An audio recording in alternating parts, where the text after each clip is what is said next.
Dr. Pradeep Kumar Sacitharan? Yeah, it's actually Sri Lankan. TH is a D, so it's Sacitharan. Oh, okay. But, I've been retired from research and doctor for many years, so you can just call me Pradeep. It's fine. Okay. Awesome. Well, it's great to meet you. I'm really excited to launch into your journey.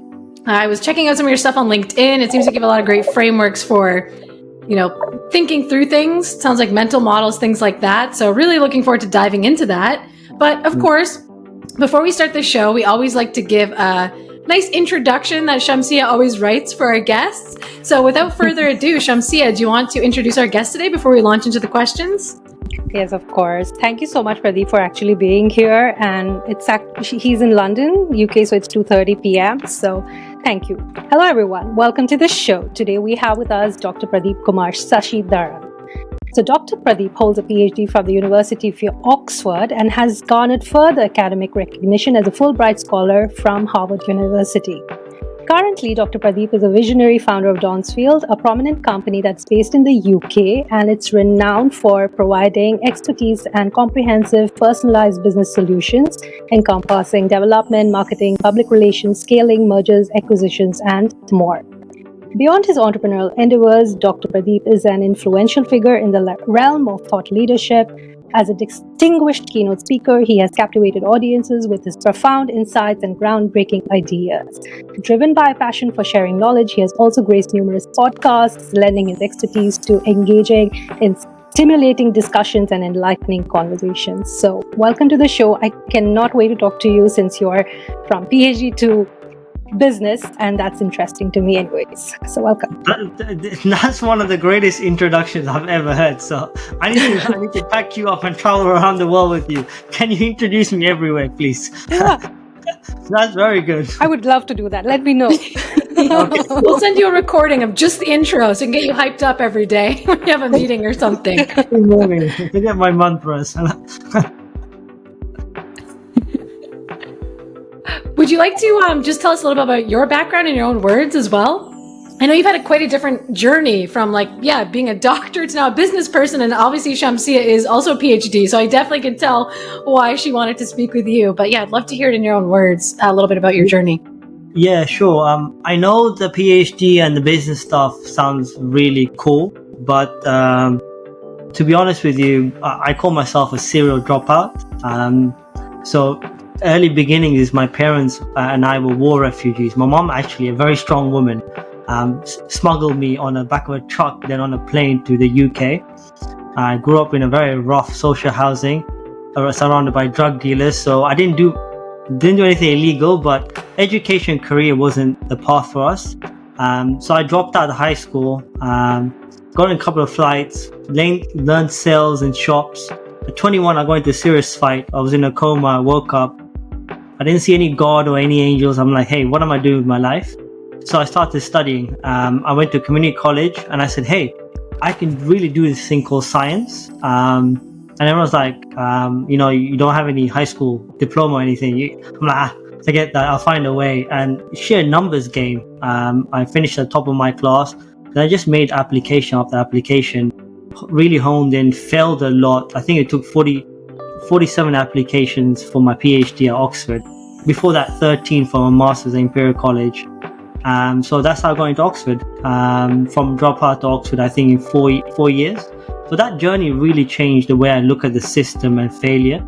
Then at Oxford, I excelled, loved what I was doing. And I was like, hey, professors, I can do this. Can I have 300 million and so I can discover 3 drugs? They're like, no chance, kid. It doesn't work like that. So I said, hey, I dropped out of a traditional academic career, didn't do a postdoc. I was dead broke, by the way.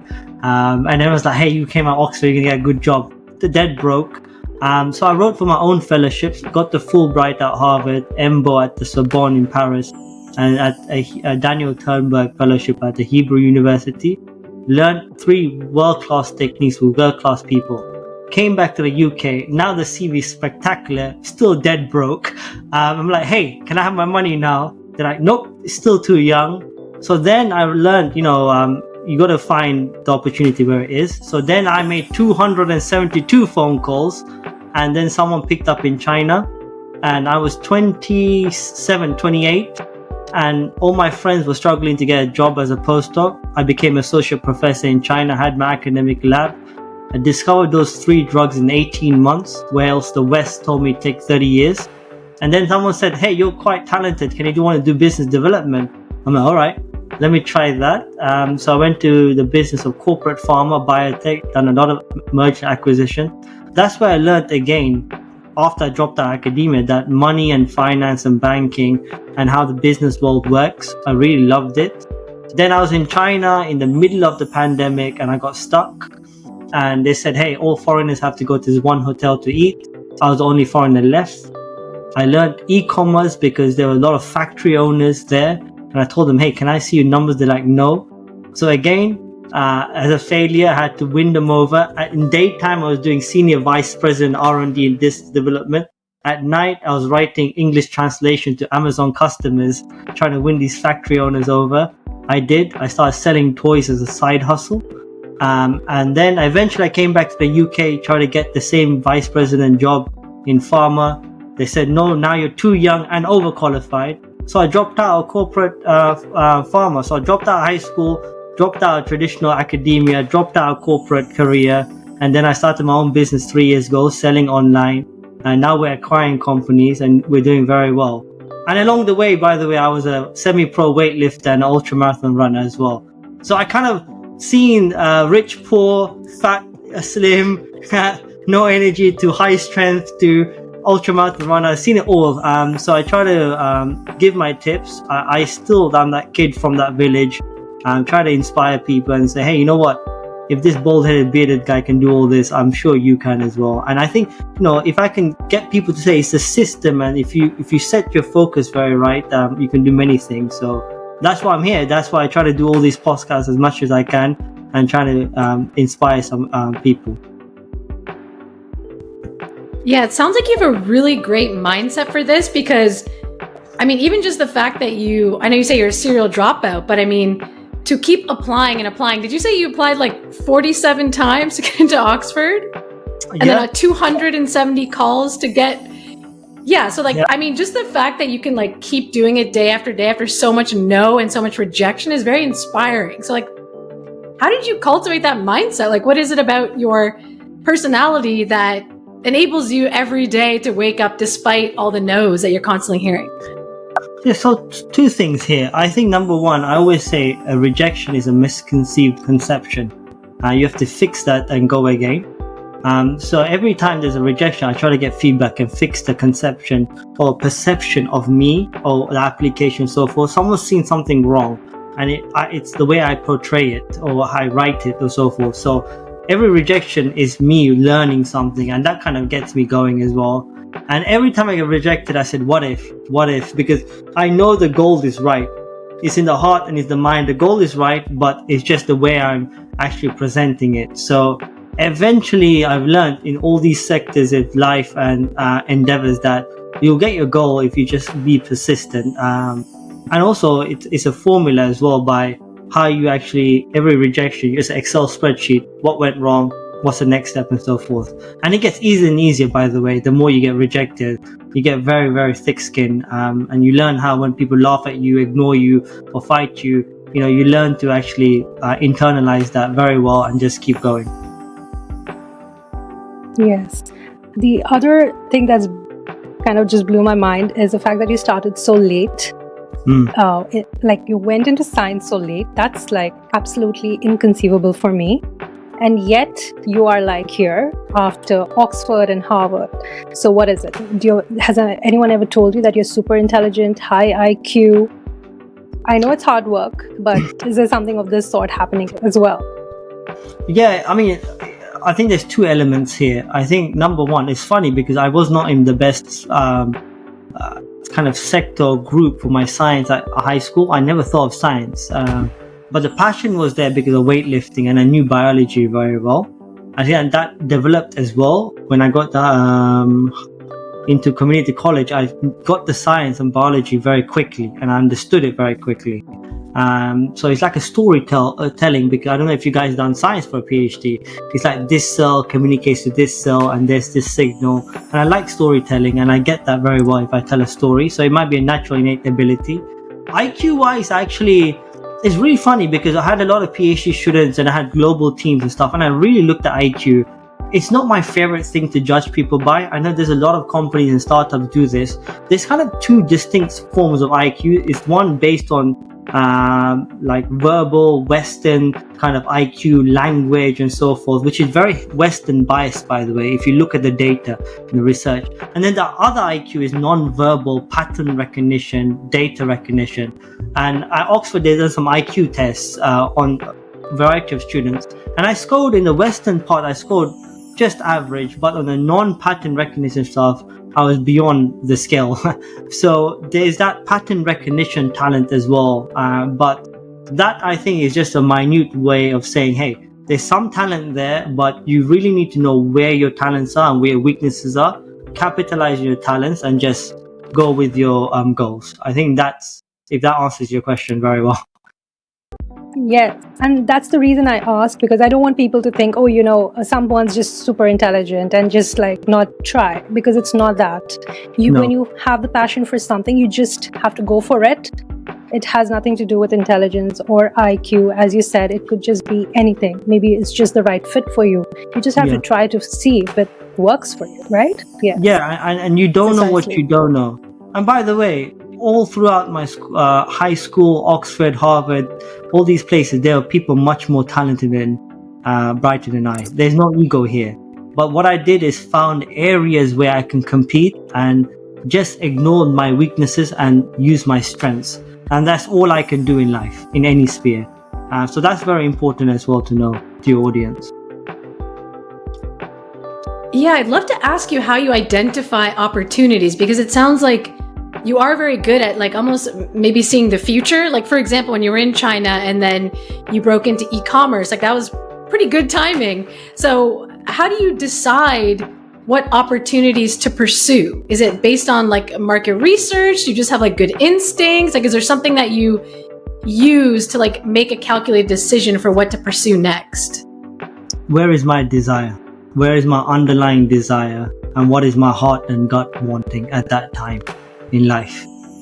You can't control politics, war, or even probability or opportunities in marketplaces. You can capitalize on certain things if you know the market.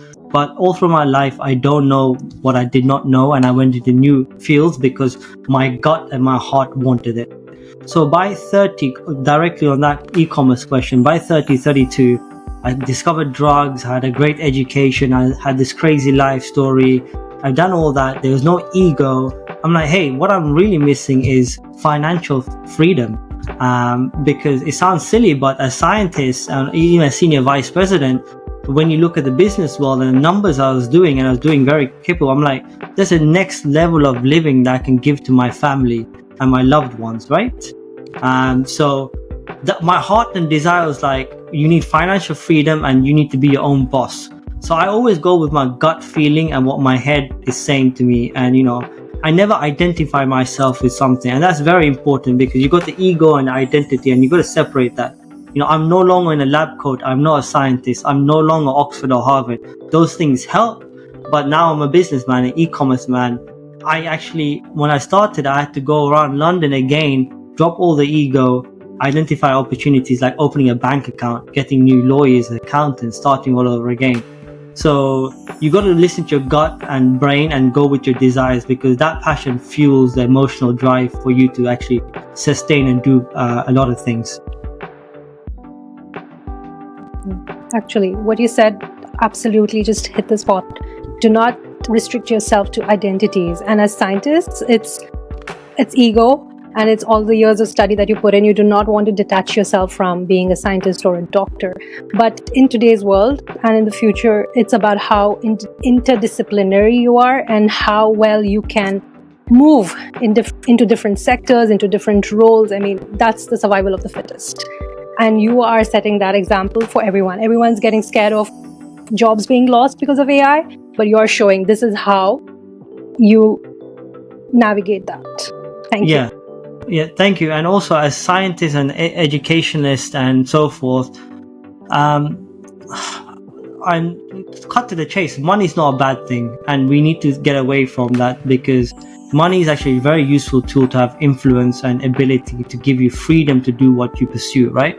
And that's very important, because scientists or PhDs or academia, wherever you are, sometimes the system and careers, the taxations really restrict you, but you really need to say, hey, I can earn a lot more and I can have a lot more freedom to do the things I want if I go after the money and funds. And one thing I like to say is, from what my experiences so far, money doesn't change someone, it accelerates their personality. So if you're caring and loving and kind, you become more caring and loving and kind. If you want to discover drugs, you find a way to make money to discover more drugs, right? So that's something very important as well. As sometimes the system tells you, hey, I'm a scientist, this is what I get earned, this is why I'm stealing. So that's very important to say, that negative connotation as well. If I would like to say that to your audience. Yeah, no, that is actually a very good point. I think there is a bit of like a stigma around that sometimes. Like, you don't just chase money, it's evil or whatever, right? There is that like connotation out there in the world, but I've never thought of it like you just said, where if you're already a good person, a moral person, and you have a bigger purpose, like money just fuels that, because that is so true. And you're right. Like, I'm assuming like you have financial freedom now, that probably feels amazing for you, right? And like, to look from where you came to where you are now, I mean, it's completely life-changing, and it'll be life-changing for your next generation too. Yeah, and my parents' generation and my future generations, when I have them, yes, it's life-changing, but I get to do like these podcasts. I can say, hey, I hired this team that can run the business. Guys, for this 2 hours or 3 hours, I'm going to do podcasts for free and just reach as many people as I can, because this is my love and passion to give back. And the financial situation allows me to do so. Allows me to look after my health in the morning, because I can reschedule my routine. So it's just financial freedom, also life work choice freedoms as well that gives you. And again, if you're a good-hearted individual, I've seen you get to do good things, and I've seen that across the world as well. Yeah, 100%. So now that you've kind of said that, so you have a team in place, how did you learn to delegate to that team? Because I know it is hard a lot of times as an entrepreneur. You create this business. It's kind of like your baby. It's everything to you. You've poured in everything, money, time, sweat, everything, tears. How did you learn to let go so that you can focus on the things that you are really passionate, like you said, like doing podcasts, spreading, this positive message, teaching, youth about entrepreneurship? What were the steps you took to kind of put processes in place to let go and let your team kind of run with your business? So there's a couple of points here, 3 or 4 points. Number one, if you can't delegate, you can't scale, right? So I think you have to take a gut instinct of the person in front of you. There's a saying that says never judge a book by its cover, right? I said, yes, never judge a book by its cover, but you should know if it's non-fiction or fiction. You should know the genre by just looking at the cover. If you don't know what kind of fiction or non-fiction, then what kind of book cover is it, right? So you got to hire the right people on gut instincts. You give them a chance and give them an open opportunity, right? But having said that, I have another quote saying, if it's a true talent, real talent, you give them total freedom. Everyone else, you give an illusion of freedom and watch them carefully. And how you watch them carefully is through systems and SOPs and daily feedbacks and meetings. And I'm a big believer in giving top tier managers freedom, and then middle tier managers a bit more, and everyone else, you get them to do SOPs and system checks and so forth. Once you do that, you have top level meetings and you just delegate and give freedom. And the numbers, the men lie, women lie, numbers don't lie. The numbers come around and say, hey, there's something going off here. I have a gut feeling that someone's lying here. So there, you delegate, you give freedom to the right people, and then you do rechecks and checks and balances to make sure the whole thing's operating very well. And you set bold targets in your head, and I always say your targets for your company and your people are directly proportional to the leader's self-confidence and self-esteem. if my confidence, self-esteem is huge, is directly proportional to company's growth, and then it rubs off on the people below you. If you don't have bigger goals and ambitions, you will always be caught up as entrepreneur on the minutiae. So if you concentrate on the little things, you don't think of the big things, you're really in trouble. So those are kind of the principles I follow. Good delegations, good recruitment, give freedom where it's necessary, set bigger goals, and get good systems and SOPs in place, and recheck and check all the time with weekly meetings. And don't be too much on the meetings as well, by the way. Quick, short burst meetings, give people time to learn and relearn, and a weekly kind of summarization helps. Yeah. So who are the best hires? If you're a small company, how do you decide who to hire first so that you can maximize your recruiting efficiency? Anyone that does something better than you on something that you don't know. That's the best hire. There's no ego here. Hey, okay. Rachel, you might be really good at this. I'm really dumb at this. Can you come into the company to help me out? This is my big vision. I can't get from A to B. Be very blunt and say, hey, Rachel, can you help? And this is your compensation, or this is what I'm trying to do. And kind of motivate them and do that. So there's no strict CFO, COO, and so forth. There's always a rolling process. By the way, in China, I learned e-commerce on my own. Then I built a team, taught them, brought one expertise, another expert in managing director roles. That's how I built the kind of company structure. And then I give them freedom to do so. So you hire on the go. There's a lot of turnover. And there's always turnover in big corporates as well, by the way, because people are always changing careers. But you've got to allow people to grow and say, hey, under Pradeep, I'm getting better compensation, by the way. I always say, never expect passion, expect to pay. Throughout the place, get better compensation and let them grow as well, and give them trust. And also I say, those are the best hires that go away and do something, they make a mistake, come back to you and say, hey, I tried to do this, it didn't work, but I've done this and this and this. So that's very good. So coming back directly to your question, hire where you can't do something and fill the gap in. Those are the best hires at first. Actually, what about e-commerce? So if now everyone wants to be a part of e-commerce, what is your best suggestion and tips to the audience listening? How can they start an e-commerce company? I have a saying, I don't know if it's rude or anything. How do they learn it? I just say, just effing do it. Just do it. Just do it. Just do it, guys. Just jump in there and do it. And learning, I learned by failing. I learned by begging big Chinese factory owners, even with my credentials, to say, hey, I'm going to do free work for you. And that's how I learned. So I suggest that you go online, look at some gurus or some YouTube videos, buy a software or so forth, and to learn e-commerce, to see what's going on. It's a lot of things on free on YouTube, and then start your brand. I suggest that people do something different and not go with their passion. Actually go with the data. There's a lot of programs out there that tell you which products are trending, how many search volumes are there in Google and so forth. I'm not going to name those products because I'm not under their books. So those products will help you go with the data, and always go with the data. I never went with a passion product. Personally, you can build. I never went with, my weights passion or my running passion. I went with what's trending and what people are searching for, and I built a brand around that. So I suggest people do that, because that's where the numbers are big and they'll see good growth and success. And success in many fields, like science. My first success was I got a first class over 70% on an essay I submitted. And I still remember the lecturer's name, Laura Tinworth. She said, hey, this is a great essay, by the way. I'm like, oh crap, I can write essays. I can get a very good grade. So if you do the numbers game and get some revenue, and the first revenue comes, like, hey, I made a profit straight away in the first month.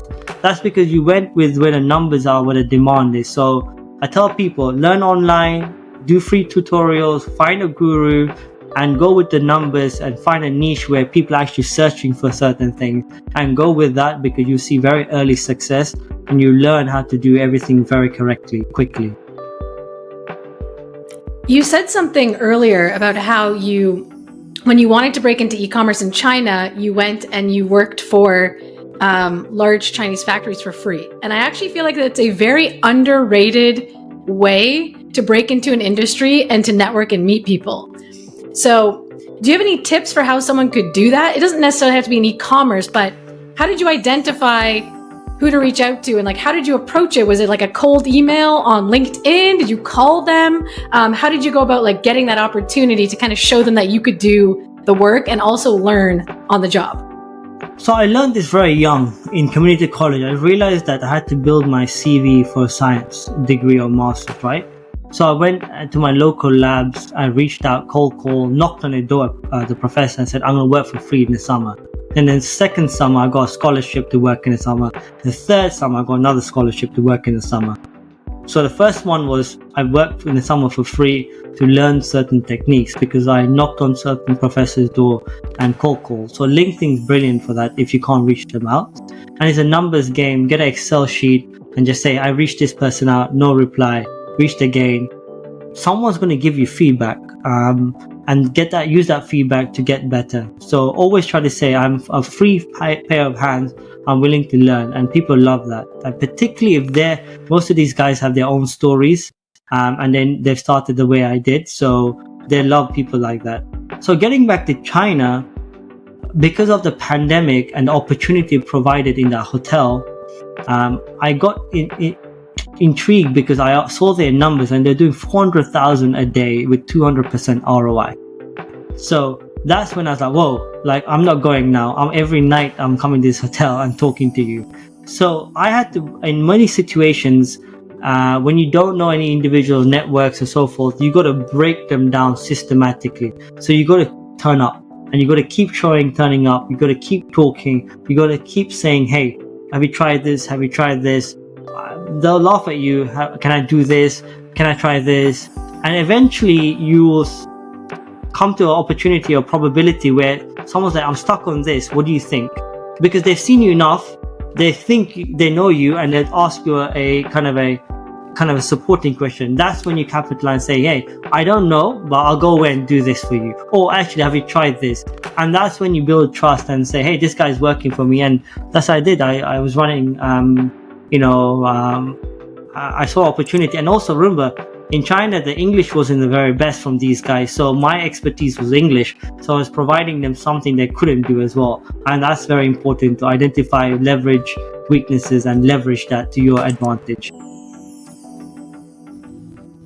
Yeah, I love that. That's something I've heard a lot too, where even if you're trying to seek out a mentor, a lot of times people that are early in their career feel like they couldn't possibly have anything to offer to the mentor because the mentor has been in business or, in their field for 20 plus years. They must know everything, but that's actually not true. There's usually something, even if you're early in your career, that you have either a different insight or maybe you understand your demographic better or something. And in your case, you knew the language that could help them in return. So I do like that idea of like reciprocity where it's like a give and take in a relationship. So I do love that. That's like really solid advice. Yeah. And highly recommend anyone listening, if you're trying to break into something, do that.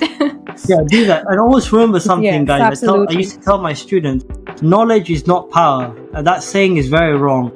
Knowledge is not power. Knowledge is leverage.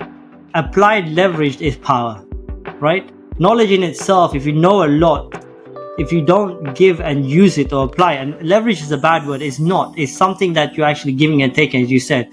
And you need to have that kind of mindset because sometimes in the West, we like gather as much knowledge as you can and be bright and so forth, but absolutely useless if it's not leveraged or used in a particular way to gain power, influence, or help. Yeah, gotta take action on it. Do something with it. Yeah, absolutely. Yeah, I can actually relate with that completely as a scientist with a PhD with so much knowledge, and then you're like, what now? Like, how do I apply this? How do I leverage this? How do I capitalize and monetize this? Yeah. So I completely understand that. Yes, you have to find the skills and the proper channels to, I think, start young. Pretty much start hustling young, right? Hustling young and expect to fail along the way. And also, even if you're a PhD or you're very good at certain things, drop the ego. Your knowledge is it's in the wind compared to the history of things and life's shortness, right? How short life is. So you got to drop it. And I just visited my best friend from Oxford in Cyprus, right? It's been 4 or 5 years until I led a top world-class lab and global corporate in biotech. And I went to Cyprus, this lab, and the equipment's changed. You can do things now handheld. You can do things that we used to do manually, automated, right?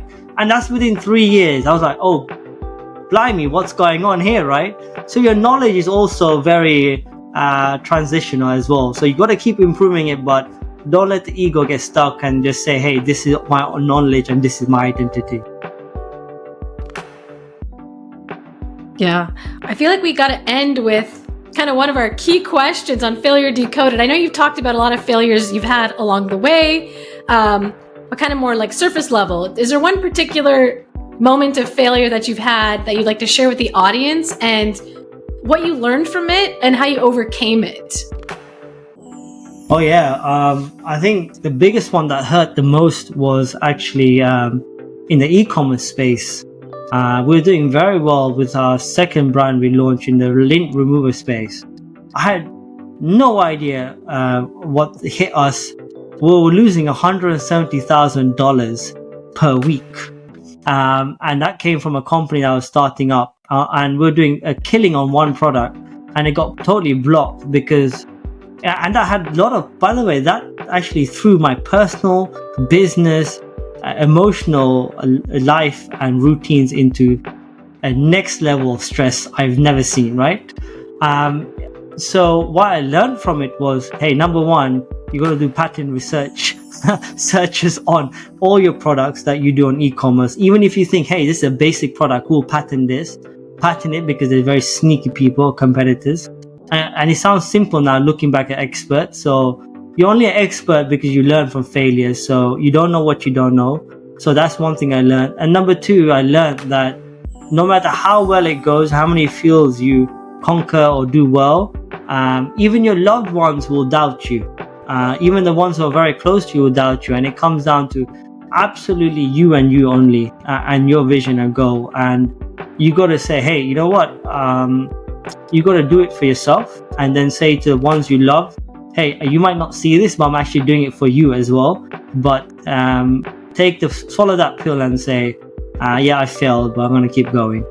But yeah, so I think that was the biggest kind of failure so far that it still burns sometimes. Yeah, I'm sure they hurt.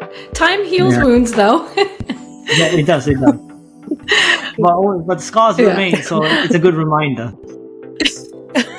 Yes, of course. You got to stay humble. Yeah. Scars of war. Yeah, absolutely. It was really great chatting with you.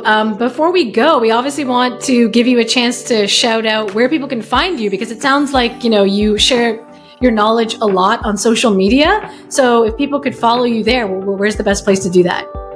Yeah, all my Twitter, Instagram handles and so forth in Facebook are PK Sacitharan. So PK, my long surname. On LinkedIn, I'm quite active. It's Pradeep Kumar Sacitharan, my full name. And probably you see it in the tags and so forth. But yeah, I want to thank both of you. Very strong, independent women. You're doing very well. Congratulations on the podcast and stuff. And thank you for having me. So it's been a pleasure. And the time's gone so quickly. I think we need to do part 2 very soon. Yeah, we can absolutely do part 2. Yeah.